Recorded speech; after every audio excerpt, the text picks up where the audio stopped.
Oi pessoal, tudo bem com vocês? Prof. Jason aqui novamente para mais um vídeo. Bem pessoal, hoje eu vou falar de uma temática que vocês pedem bastante, que é o nosso querido DNA. Se você começou algum curso nas ciências biológicas, ou mesmo se você é um curioso aí buscando conhecimento, muito provavelmente você já ouviu falar sobre o DNA. Você já tem algum conhecimento prévio sobre esta molécula absolutamente fantástica e tão importante para nossas vidas, para a vida da nossa espécie e para a vida de todas as espécies que a gente conhece nesse planeta, que neste momento, quando eu estou gravando esse vídeo, em 2024, a gente só conhece vida aqui nesse nosso planeta e ela é baseada, então, completamente na molécula de DNA. Pois bem, por que vocês pedem sempre para eu falar bastante sobre esse tema? Porque tem muita confusão aqui que a gente precisa desenovelar um pouco para ajudar que vocês se desenvolvam como um foguete aí na área das ciências biológicas, na área da genética, da biologia molecular, da biologia celular. É necessário fazer essa fundação, essa base bem feita para que depois vocês construam então um castelinho aí de conhecimento nas diferentes áreas que vocês necessitarem. Lembrando, pessoal, que se você vai trabalhar com pessoas, se você vai trabalhar com alguma outra espécie, se você vai trabalhar com medicamentos, enfim, com algum tipo de biotecnologia, entender esse tema que a gente vai tratar hoje no vídeo é super importante para você. Pois bem, e de novo eu trouxe aqui um videozinho muito legal, muito interessante, de um canal ali, o Be Smart, que fala e ilustra muito bem esse ponto, e eu vou tentar então aqui passar o videozinho comentando com vocês para ir explicando essas questões. Então, pessoal, ó, o vídeo aqui inicia com basicamente ali o apresentador colocando um questionamento, fazendo uma provocação para vocês, que é: você já conhece a molécula de DNA? Como que você imagina que a molécula de DNA é? Né? Então ele vai fazer essa provocação ali e ele vai mostrar aquele DNA clássico, já apareceu, né? Aquela dupla hélice clássica, bonitinha, que se vocês abrirem algum livro de ciência, vocês vão ver, numa camiseta de uma pessoa dessa moda um pouco mais nerd. Se vocês jogarem no buscador, no Google agora de vocês vão ver, vai aparecer de diferentes maneiras, tridimensional, coloridinha, sem cor, de ponta cabeça, enfim. É isso que a gente tem na cabeça, né? Aqui é um modelinho mais bonito, né? Mostrando as ligações, as interações químicas, as ligações químicas no formato de moléculas, mas tem de tudo que é jeito a nossa querida molécula de DNA. Pois bem, a questão é, nós no presente momento, de novo repetindo, 2024, esses vídeos ficam aí durante muito tempo e a gente acaba depois sendo desmentido, mas hoje, no atual momento, a gente não tem tecnologia suficiente, cientificamente falando, para observar uma molécula de DNA. Então nós temos aproximações baseado em estudos que começaram lá no século passado, lá com a Rosalind Franklin, que aliás vai aparecer nesse videozinho aqui, quando ela fazia seus estudos de cristalografia baseado em raios-x, né? Ela dava mais ou menos ali indícios de como poderia ser a molécula de DNA. Claro que a gente avançou bastante, mas a gente tem aqui uma situação ainda que não é completamente real. Então o videozinho vai falar justamente disso. A molécula de DNA tem no seu diâmetro, da maneira que a gente entende ela hoje em dia, apenas 2 nanômetros de comprimento. Ou seja, se a gente pegar 1 milímetro, aqui a espessura da unha do polegar, da nossa mãozinha aqui, ela tem mais ou menos 1 milímetro. Vamos dividir isso por 1000 vezes. A gente vai chegar no mundo do micrômetro. A gente tem que dividir o micrômetro mais 1000 vezes para chegar no mundo do nanômetro. Então, 1 nanômetro é basicamente 1 milhão de vezes menor que 1 único milímetro. E o milímetro é quase o máximo da nossa resolução visual. Né? É muito difícil a gente conseguir observar coisas que são menores que 1 milímetro sem a ajuda de uma lupa, de um celular aí para aumentar a imagem, de um microscópio e assim por diante. Então aqui eu estou falando de uma coisa invisível aos nossos olhos.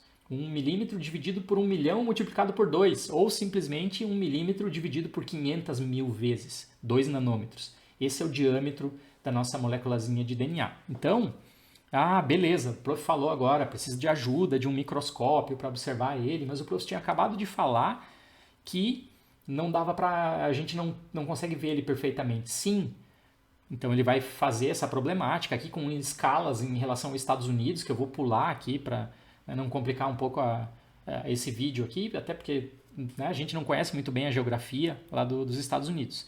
Mas olha só aqui, pessoal, que legal. Então tá ali a nossa moléculazinha de DNA, 2 nanômetros, e a gente tem aqui um comprimento de onda da luz visível. Se vocês forem estudar um pouquinho de física, vocês vão ver que a luz está aqui entre 390 e 700 nanômetros. Que loucura, não? Ou seja, o comprimento de onda ele é maior que o diâmetro da molécula de DNA. Ou seja, a gente não consegue emitir luz no microscópio óptico para ela bater na molécula de DNA e voltar aos nossos olhos. Não se forma a imagem, porque a luz não consegue interagir com algo que é menor que ela. Então, o microscópio óptico aqui ele tem uma resolução máxima. A gente vai conseguir ver coisas que estão na casa do micrômetro, não do nanômetro. Então, como o videozinho muito bem vai falar, a gente vai ter que ir para tecnologias mais avançadas ainda, como, por exemplo, as microscopias eletrônicas, que é o que está sendo mostrado aqui agora. Ó. Comprimento de onda de um elétron, ele é 0,2 nanômetros, ou seja, ele é menor que um nanômetro, e ele consegue dar uma interagida, então, relativamente boa aqui com as nossas moléculas de DNA. E aí a gente consegue ter imagens lindas como essa que está aqui em cima. Olha ali o DNA sendo representado ali numa situação de laboratório. Mas isso ainda não é a perfeição, gente, né? Pô, olha só, parece um cabo preto aqui. Pô, comparar esse cabo preto com aquela imagem bonitinha do início desse vídeo, onde a gente vê adenina, guanina, citosina, todas coloridinhas. Pô, sacanagem, né? Não tem nem comparação.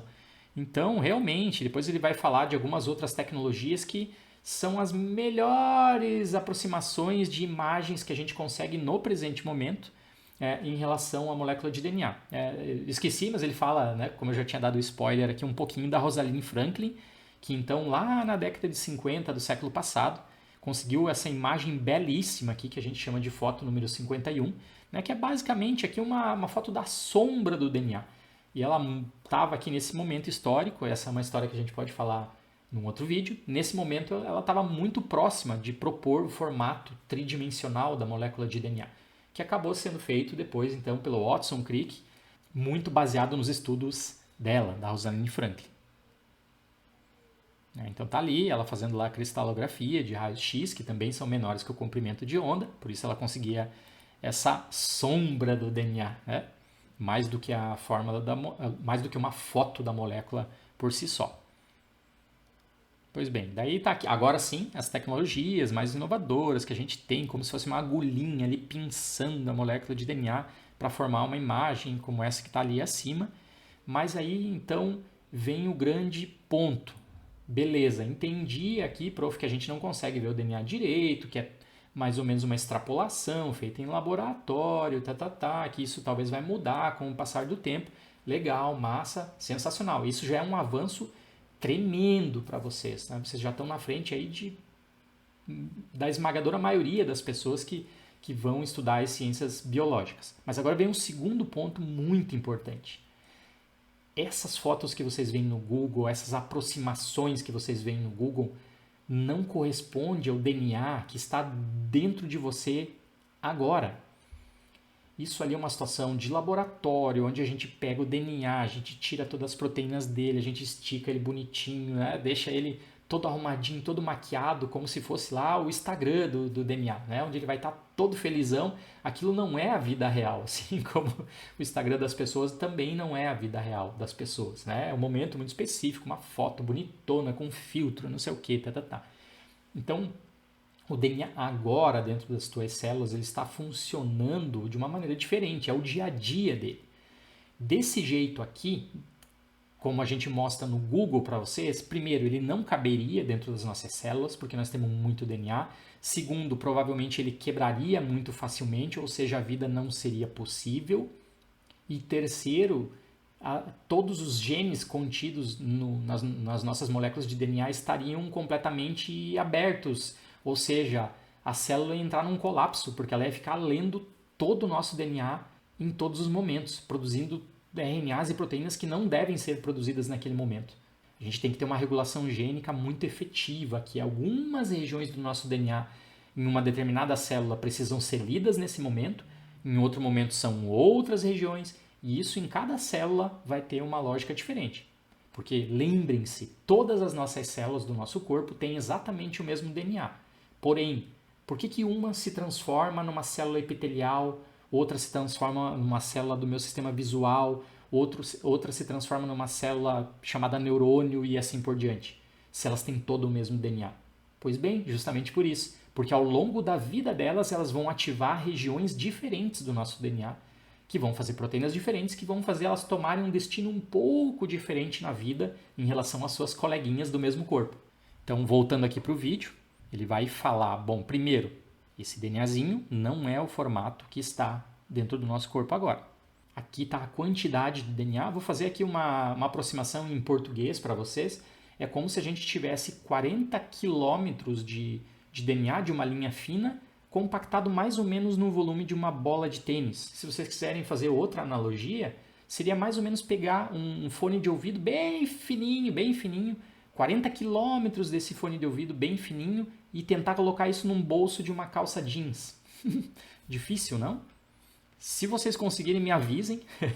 É um desafio hercúleo fazer algo dessa magnitude. E provavelmente, se o nosso fonezinho normal a gente já coloca no bolso, ele já sai todo enrolado, enroscado. Se a gente fizesse isso com 40 km, provavelmente a quantidade de nós que a gente teria na hora de desatar tudo isso ia levar algum bom tempo, se não arrebentasse todo o fone de ouvido, né? Mas ele faz aqui, ele trabalha com a escala um pouquinho diferente, né? Então, pensando aqui de novo lá nas questões geográficas dos Estados Unidos. Estado de Rhode Island. Pois bem, aí ele vai então para o segundo ponto. O DNA não pode estar daquele jeito, sozinhão, esticadão. Ele precisa estar compactado para caber dentro dos núcleos das nossas células. Isso a gente já viu em algum outro vídeo. Quem quiser tirar uma duvidazinha de uma estrutura base ao redor do qual o DNA se enrola, é só clicar aqui em cima, onde eu falei um pouquinho dos nucleossomos. Então está aqui sendo representado em azulzinho as proteínas que compõem o nucleossomo. Aí o DNAzinho está se enrolando ao redor delas, e daí várias delas vão formar a nossa querida cromatina, que é então o formato de DNA que está agora dentro das células de vocês. O videozinho vai continuar aqui porque ele está seguindo uma lógica um pouquinho diferente, ele vai continuar mostrando a cromatina se compactando até chegar no cromossomo, que é outra visão clássica que as pessoas têm. Então eu vou soltar o vídeo e vou deixar isso acontecer. Está aqui o cromossomo, o xizinho, bonitinho. Então quando eu explico isso que eu estou explicando agora para vocês, eu explico para as pessoas, a pessoa pode talvez não entender nada de DNA, de compactação, e quando eu estou explicando para ela, ela fala, claro, mas óbvio, eu também não sou tão burro assim, né? O DNA, obviamente, ele não está esticado dentro das nossas células. Eu estudei. Ele está no formato de cromossomos. Pois bem, isso também não é verdade. Por quê? Porque o formato de cromossomos, sim, beleza, ele resolve o problema da compactação de DNA. Ele faz o DNA caber todo dentro dos núcleos das nossas células agora, né? Fechou? Beleza? O problema é que o cromossomo, ele compacta tão bem o nosso DNA que o DNA agora fica inacessível. Então o videozinho vai fazer aqui, eu vou soltar ele mais um pouquinho, ele vai fazer uma analogia aqui, quantidade de DNA que a gente tem, o tamanho de um cromossomo. O cromossomo, sim, ele já é visível agora no microscópio óptico, tá aqui ele bonitão, né? Uma imagenzinha aqui de microscopia eletrônico. E agora ele fala, pessoal, cuidado, cromossomos são de uma fase bem específica do ciclo celular de vocês. Os cromossomos aparecem quando as nossas células estão se dividindo. Ou seja, quando eu estou crescendo, quando eu estou repondo tecido. Nesse momento, eu preciso compactar todo o meu DNA, guardar ele bonitinho, porque a célula vai se dividir em duas filhas iguaizinhas e não pode ficar DNA nenhum para trás, eu não posso perder. É como quando vocês vão fazer uma mudança. Quando vocês fazem mudança, vocês compactam toda a mudança de vocês, as roupas, os livros, os eletrodomésticos, tudo em caixas. Essas caixas vão tudo dentro de um caminhão da mudança. Então vocês não vão estar cozinhando no momento da mudança, vocês não vão estar estudando genética, não vão estar procurando a meia lá favorita de vocês. Isso tudo está compactado, está guardado, está inacessível no momento da mudança. Quando vocês chegarem na nova casa, é hora de descompactar para tudo ficar funcional novamente. Assim mesmo vai acontecer com o DNA. O cromossomo, na nova casa, na nova célula, ele vai se descompactar voltando ao formato de cromatina, ok? Que foi o que a gente acabou de ver ali anteriormente. Então, beleza, os cromossomos são sensacionais, são fantásticos, mas eles só aparecem aqui durante a divisão celular.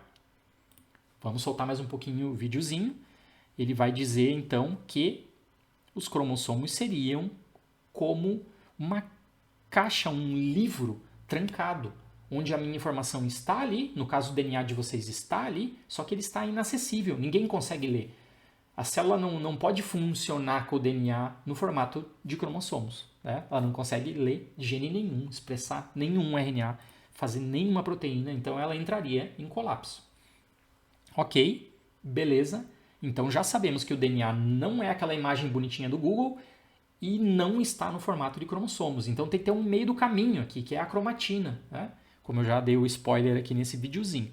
Depois ele vai fazer aqui a analogia de novo, que eu falei com vocês do fone de ouvido, né? Que é muito difícil, a gente tem muito DNA e ele tem que estar muito bem organizado para não formar esses nós e arrebentar e quebrar, enfim, senão daí causaria um problema grande para a célula.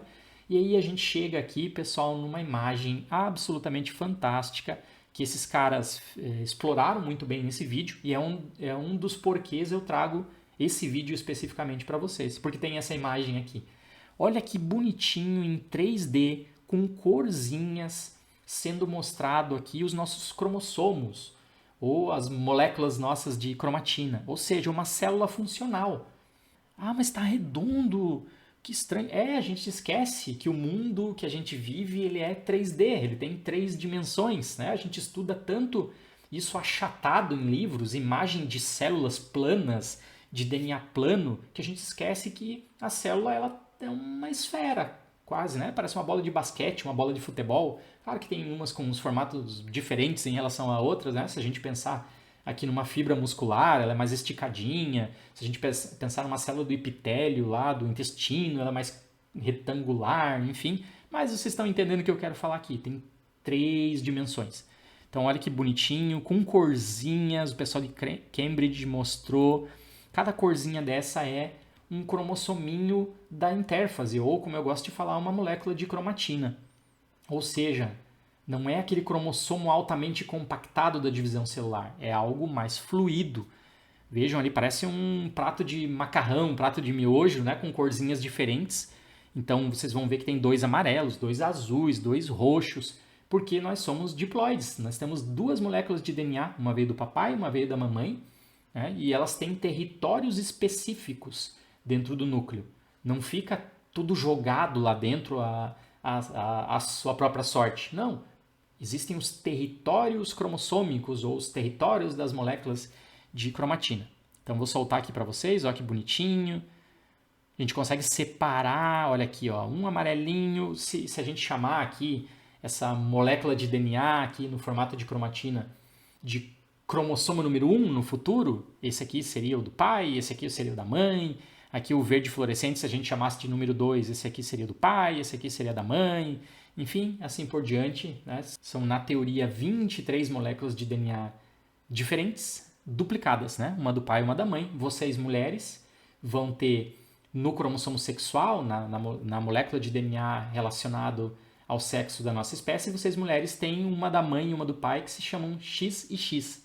Então, vocês são sempre iguaizinhas em todas as moléculas. Já nós, homens, nos cromossomos sexuais, a gente recebeu da mãe também o X e a gente recebeu do pai o Y. Então tem uma dimorfia aí em termos de cromossomos sexuais em nós, homens. Né? Mas vamos continuar aqui. Ele vai mostrar, ó, que bonitinho, separado, dá para ver formato real, como está agora dentro das células de vocês. Ele vai falar um pouco dessas redes aqui que estão por dentro do nosso núcleo, do núcleo das nossas células, que ajudam essa organização cromossômica, né, a ficar cada um no seu territóriozinho ali certinho. Vamos soltar aqui para ir passando. E aí, para finalizar, pessoal, tem essa imagem absolutamente fantástica também do pessoal lá de Cambridge, que mostra então as partes do nosso DNA, das nossas moléculas de cromatina, as partes que estão mais ativas estão sendo representadas ali em azul e elas estão mais internas em relação ao núcleo. E as partes que estão inativas, são essas partes aqui em laranjinha, elas estão mais externas, quando a gente pensa no núcleo como a esfera que a gente viu ali anteriormente. Então, o pessoal que... Eu já estou me avançando aqui nos conceitos, mas o pessoal que já teve alguma aula comigo, já viu algum outro vídeo ou estudou isso, seria aqui a heterocromatina por fora, em laranjinha, e a eucromatina em azulzinha aqui por dentro. Prof, agora deu um bug na minha cabeça, porque era verdinho, amarelo, roxo, agora está aparecendo só laranja e azul. Sim, pessoal, porque agora ele só está... Ele não quer mais mostrar aqui para vocês aonde que está o cromossominho número 1, né, a molécula de cromatina número 1, o número 2, número 3, número 4, assim por diante. Aqui ele só está mostrando a ativação gênica ou não. Tá? Então tá tudo na mesma maçaroca ali o DNA, não tem mais as corzinhas com fluorescência separando as moléculas bonitinhas, é todo o nosso DNA. Se ele está mais ativo, ele está mais para dentro, se ele está menos ativo, ele está mais para fora.